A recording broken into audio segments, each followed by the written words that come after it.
eu decidi que deveria desfraldá-lo. Crianças com 5, 6, 7 anos ainda precisando usar fralda por passar por esse processo de encoprese. Ele tinha vontade de fazer cocô, mas ele corria pela casa com medo do cocô sair. Eu abri a perninha dele assim, abracei ele fez cocô no meu colo, assim. Então ele ficava comigo, via o meu cocô e tudo mais, pra ele entender que isso era natural. Eu preciso intervir agora, assim, de maneira séria, de maneira rápida.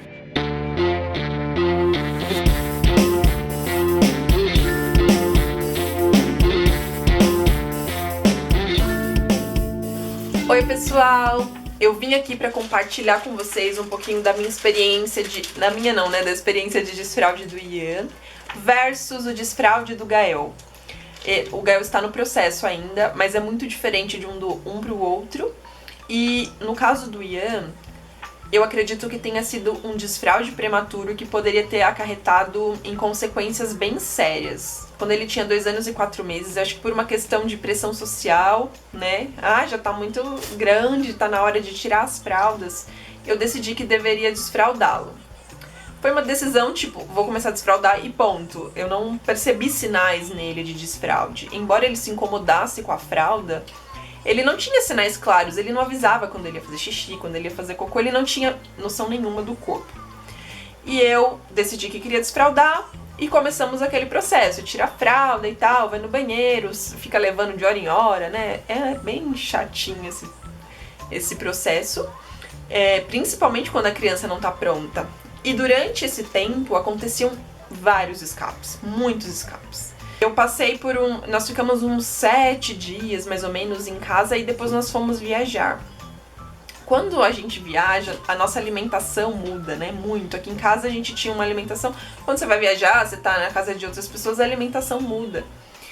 E ele não tava comendo tão saudável assim, viajando, quanto ele come em casa, né? Tipo, uma alimentação rica em frutas e tal. E eu acredito que nesse processo de desfraude versus uma alimentação um pouco mais, com um pouco menos de fibras, ele deve ter acontecido alguma vez dele ter evacuado e ter sentido um pouco de dor. Provavelmente aconteceu alguma coisa parecida. E nós ficamos viajando e ficamos um tempo viajando e ele começou a ter medo de ir ao banheiro para fazer cocô.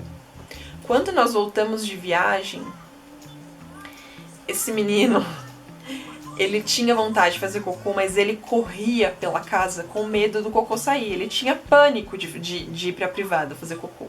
Ele não ia de jeito nenhum. Até uma vez durante a viagem, eu estava na casa dos meus pais e eu lembro dele com muito medo, assim. Eu segurei ele, eu abri a perninha dele, assim, abracei ele fez cocô no meu colo, assim, tipo aquele cocôzão no meu colo.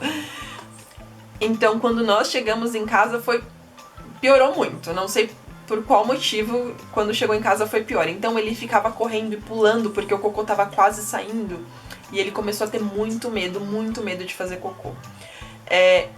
Esse processo poderia ter acarretado numa doença séria que se chama encoprese, né? Que é quando a criança não é por um problema de fibra, não é problema de alimentação, não é problema fisiológico, é um problema psicológico dela. Por conta do medo dela, ela acaba travando.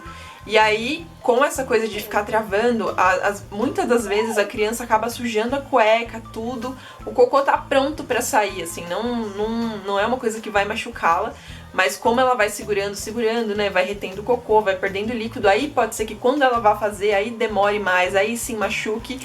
E isso vai virando uma bola de neve, assim, crianças com 5, 6, 7 anos ainda precisando usar fralda por passar por esse processo de encoprese.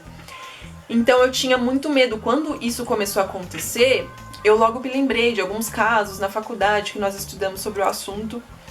E aí eu pensei, agora é o momento, eu preciso intervir agora, assim, de maneira séria, de maneira rápida.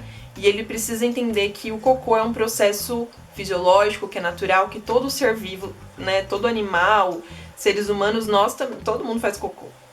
E aí foi quando eu comecei a sentar com ele, conversar sobre o assunto e mostrar muitos vídeos.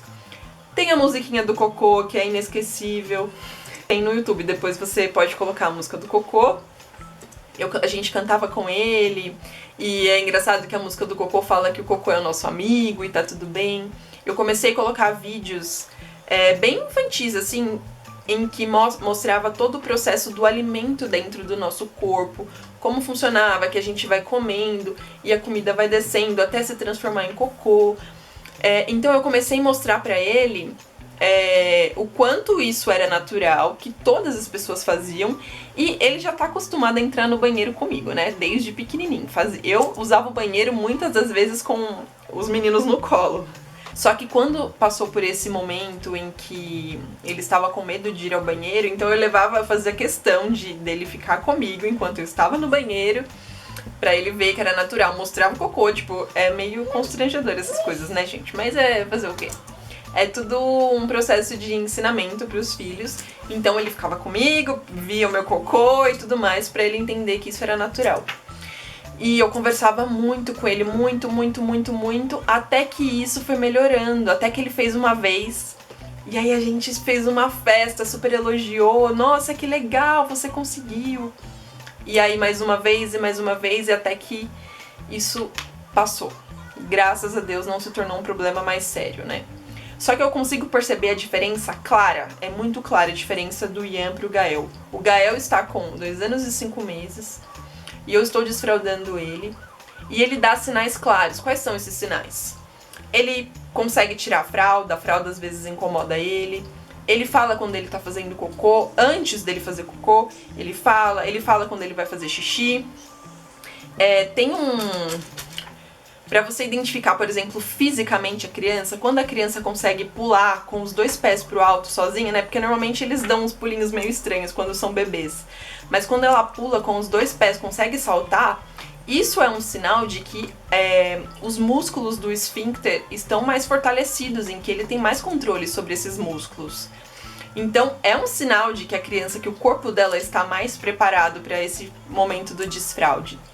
E é engraçado porque com o Gael ele vai sozinho, assim, eu tiro a fralda, ele fala xixi, vai lá no banheiro, não tem nem escadinha, ele vai, escala, eu coloco só o redutor de assento, ele escala a privada, senta, faz o xixi e sai. Teve uma vez, porque antes de dormir a gente coloca a fralda nele. O Gé deu banho nele, colocou a fralda, e aí ele queria fazer xixi, aí ele foi lá, tirou a calça, tirou a fralda e fez o xixi dele. Então significa que ele está pronto pra isso, né? Eu percebo que é muito diferente, assim, não tem escape, quando ele faz xixi no chão é quase uma cara de arte, assim, tipo, vou fazer xixi no chão, porque ele é bem dessas, dessas crianças que aprontam.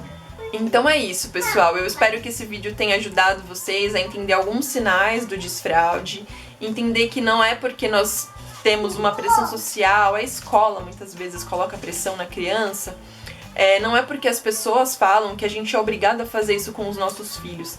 Cada criança é de um jeito, cada corpo é de um jeito, cada um tem um momento e tá tudo bem, assim, se for com 2 ou se for com 3, ou se for com 4, eu não sei, enfim, quanto mais tempo essa criança pode demorar pra desfraldar, cada criança é de um jeito.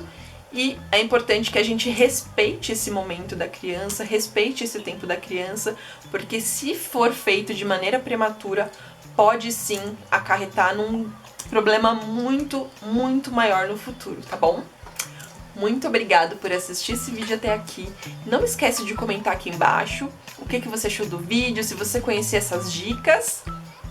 Um beijo, dá um joinha, tá bom? Não esquece. Beijo, tchau!